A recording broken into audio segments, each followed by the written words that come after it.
Earth signs, tignan po natin kung ano yung mensahe para sa'yo ngayong araw. Keep in mind po na ito ay general reading lamang, so hindi po lahat ay makaka-relate, so be open-minded. Sa mga hindi pa po nakasubscribe dito sa ating channel, please subscribe na po kayo.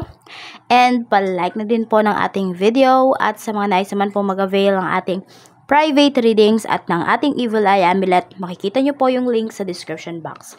So, yun na lang po yung natitira na ating Evil Eye Amulet. Sa Pinas lang po ako nag-ship as of this now, as of this moment. So, ayan. Pili na po kayo ng inyong aalagaan. Okay. So, tignan po natin kung ano ba yung mensahe para sa'yo ngayong araw. Taurus, Virgo, Capricorn.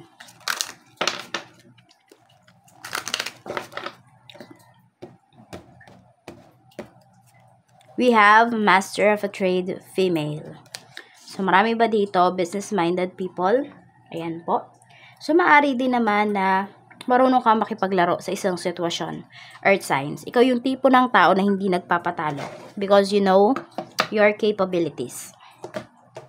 Tignan natin at naniniwala ka talaga sa kakayahan mo. Pwede rin may mga magbebenta sa iyo ngayong araw na ito. Yan. Hindi ko lang alam kung matatanggihan mo ba sila or i-accept mo but hihingi ka ng discount. Tignan natin.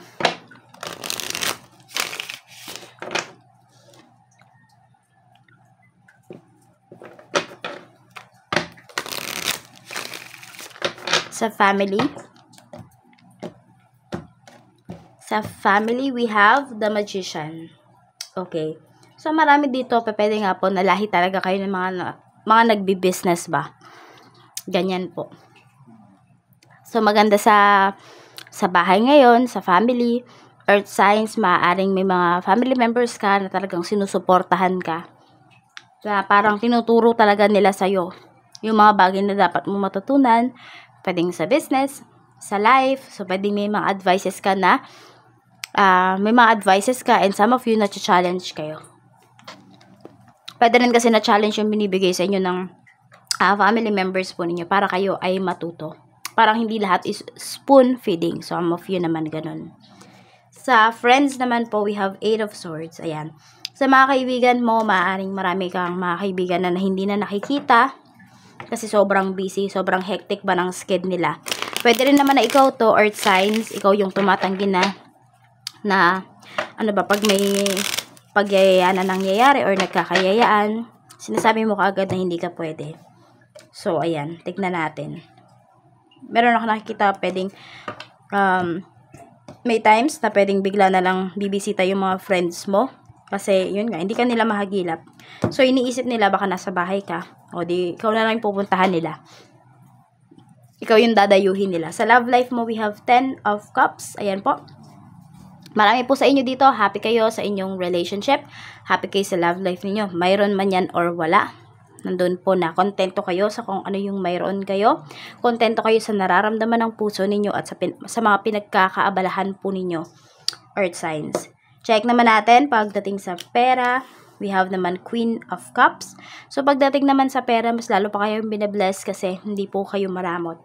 Nandun din na pag nagbibigay ka talaga, earth signs, is bukal po yan sa puso mo. Yan. May mga tao din naman dito na ngayong araw, hindi po kayo matatanggihan kung kayo naman yung hihingi ng favor sa kanila.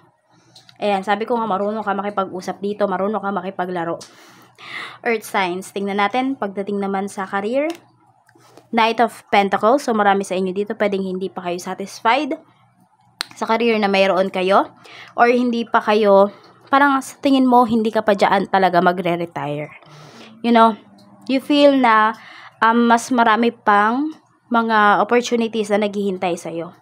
Pwede nga lang, hindi na dyan sa career, sa current career mo, pwedeng sa ibang lugar na, or sa ibang company na. Yung iba sa inyo, yun yung mas nakikita ko para sa inyo dito. Pwedeng tumitingin kayo or naniningin kayo, nagre-research kayo, saan pa ba kayo pwedeng mag-apply. Nandun din na nakikita ko na nagtitipid yung iba sa inyo pagdating sa inyong kaperahan din. Ayan po. Oo, nagtitipid yung iba sa inyo kasi pwedeng gusto po ninyo na makapag-apply sa abroad or sa ibang lugar, sa ibang company. Check natin pagdating sa business mo, kamusta? Sa business, we have the Hermit and we have 5 of Swords. So, kayo ngayon ay hindi na po magpapatalo dito. Pagdating sa inyong business, hindi na kayo oo ng oo.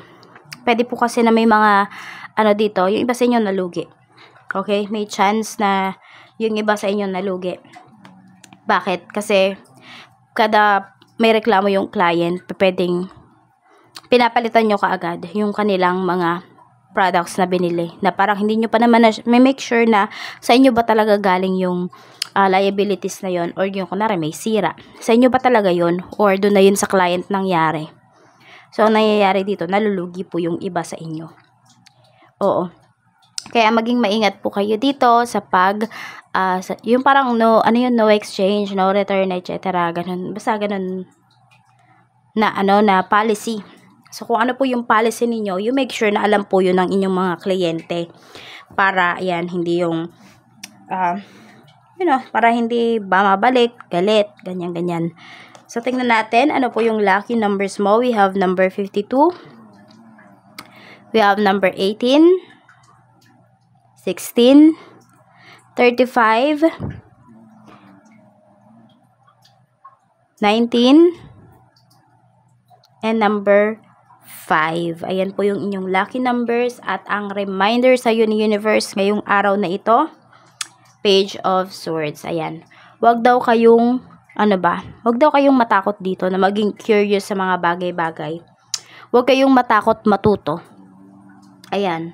Page of Swords. At kung meron kayong mga iniiwasan dito ng mga tao, tignan nyo kung dapat nyo ba talagang iwasan yon or dapat nyo nang harapin. Page of Swords. Ayan po.